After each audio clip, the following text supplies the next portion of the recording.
Well, we've all had them, those relationships that really just aren't working for us. So how do you know when it's time to fix it or let it go? Our expert weighs in with some tips in this morning's Sunday check-in. Good morning, Yasna. Good morning. Now, I know the show is based on positivity, but let's be honest. Some of us have negativity going on in relationships in our life. Maybe it's someone in our family, maybe it's a coworker, a neighbor, an old friend we grew up with. So I really want to talk to you about 3 ways that we can try and transform those tough relationships in our life. And the first one I know you said is changing focus. I think that it is so important to know that sometimes it's healthy and important to, first of all, improve or move on from negative people in our lives.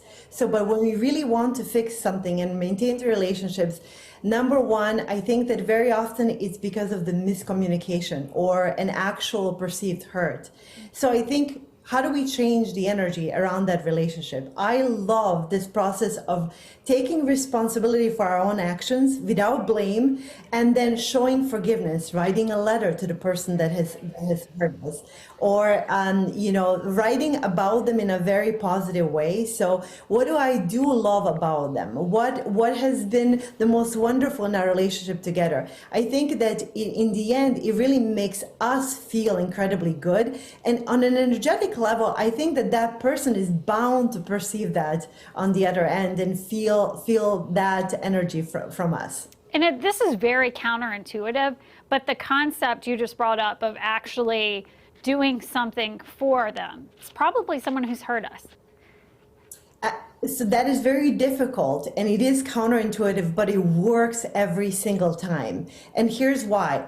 If you have a tenuous relationship with someone, it's very easy to focus on the anger and resentment. But when you do something for them, you go out of your way to do something kind, it breaks the cycle. And it makes us feel alive, because when we have a negative relationship, we're the ones doing it. And in the end, it makes us feel not very good. And we don't want that. So when we do something kind and loving, especially for someone who has hurt us, we energetically change the relationship and with that person in mind, but also it makes us feel like, I'm a good person. I'm taking a high road here. It makes us feel really good. I really like that, though, because I heard the quote this week that goes along that lines of, if nothing changes, nothing changes. And that's what we're doing here, right? Like trying to change the conversation. And I also want to know about, you say sometimes people can be mirrors to us. People are always a mirror for us. You are a mirror to me, and my husband is, and especially people that we don't get along with. So I think that there's a reason people show up in our lives.